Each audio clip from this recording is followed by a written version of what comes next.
ജ്ഞാനികളുടെ ജ്ഞാനി എന്ന് വിശുദ്ധ വേദപുസ്തകം വിശേഷിപ്പിക്കുന്ന ശലോമോൻ ദൈവസന്നിധിയിൽ കഴിച്ച ഒരു പ്രാർത്ഥന വളരെ ശ്രദ്ധേയമാണ്. ആ പ്രാർത്ഥനയിൽ ശലോമോൻ ചോദിക്കാത്ത 3 കാര്യങ്ങളും ശലോമോൻ ചോദിച്ചതായ ഒരു കാര്യത്തെപ്പറ്റിയും വിശുദ്ധ വേദപുസ്തകം വ്യക്തമാക്കുന്നുണ്ട്. ശലോമോൻ ചോദിക്കാത്ത 1-ാമത്തെ കാര്യം ദീർഘായുസ്. ശലോമോൻ ചോദിക്കാത്ത 2-ാമത്തെ കാര്യം സമ്പത്ത്. ശലോമോൻ ചോദിക്കാത്ത 3-ാമത്തെ കാര്യം ശത്രു സംഹാരം. ഇന്ന് നമ്മിൽ പലരും ചോദിക്കുന്ന കാര്യങ്ങളാണ് ശലോമോൻ ദൈവത്തോട് ചോദിക്കാത്തത്.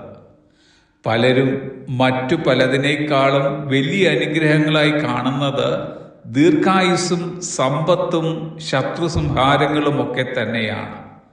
സ്വന്തം ജീവിതത്തിന് മാത്രം ഉതകുന്ന ഈ കാര്യങ്ങൾ മാത്രമേ ഏത് സമയവും ദൈവസന്നിധിയിൽ വരുമ്പോൾ പലർക്കും ചോദിക്കുവാനുള്ളൂ. നമ്മിൽ പലരും സ്ഥിരമായി ദൈവത്തോട് ചോദിക്കുന്ന ഈ 3 കാര്യങ്ങളും ശലോമോൻ ചോദിക്കാത്തതിൽ ദൈവത്തിന് അതിശയം തോന്നിക്കാണും.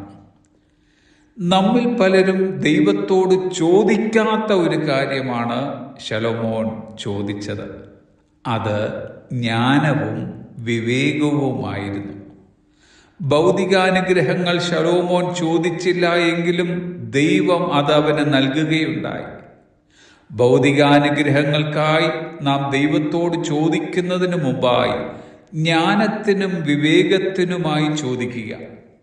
നമുക്ക് ഈ 2 അനുഗ്രഹങ്ങൾ ദൈവം തരുമ്പോൾ ഭൗതികാനുഗ്രഹങ്ങൾ നാം വേണ്ട രീതിയിൽ കൈകാര്യം ചെയ്യുമെന്ന് ദൈവത്തിന് ഉറപ്പുണ്ടാകുന്നു. ദൈവം നമ്മെ വിശ്വസിക്കുന്നു. കാരണം ദൈവത്തിൻ്റെ ഇഷ്ടം ചെയ്യുവാനും ദൈവത്തെ മഹത്വപ്പെടുത്തുവാനും നാം അത് ഉപയോഗിക്കുമെന്ന് അവനറിയാം. എന്താണ് ഈ ജ്ഞാനത്തിൻ്റെയും വിവേകത്തിൻ്റെയും പ്രത്യേകത?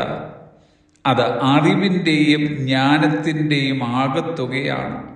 ദൈവം ചെയ്യുന്നത് പോലെ ജീവിതത്തെ വ്യാഖ്യാനിക്കുവാനും ക്രമപ്പെടുത്താനുമുള്ള കഴിവാണത്. മറ്റൊരു വിധത്തിൽ പറഞ്ഞാൽ ദൈവത്തിൻ്റെ കണ്ണുകളിലൂടെ കാണുവാനും അവിടുത്തെ ചെവികളിലൂടെ കേൾക്കുവാനും അവിടുത്തെ മനസ്സിലൂടെ ചിന്തിക്കുവാനും അവിടുത്തെ ഹൃദയത്തിലൂടെ അനുഭവിക്കുവാനുമുള്ള കഴിവാണത്. അതുകൊണ്ടാണ് ശലോമോൻ തൻ്റെ സദൃശ്യവാക്യങ്ങളിലൂടെ ഇങ്ങനെ പ്രബോധിപ്പിക്കുന്നത്. 4-ാം അധ്യായം 7 മുതൽ 9 വരെയുള്ള വാക്യങ്ങൾ. Wisdom is the principal thing. ജ്ഞാനം തന്നെ പ്രധാനം. ജ്ഞാനം സമ്പാദിക്കുക. നിന്റെ സകല സമ്പാദ്യത്താലും വിവേകം നേടുക.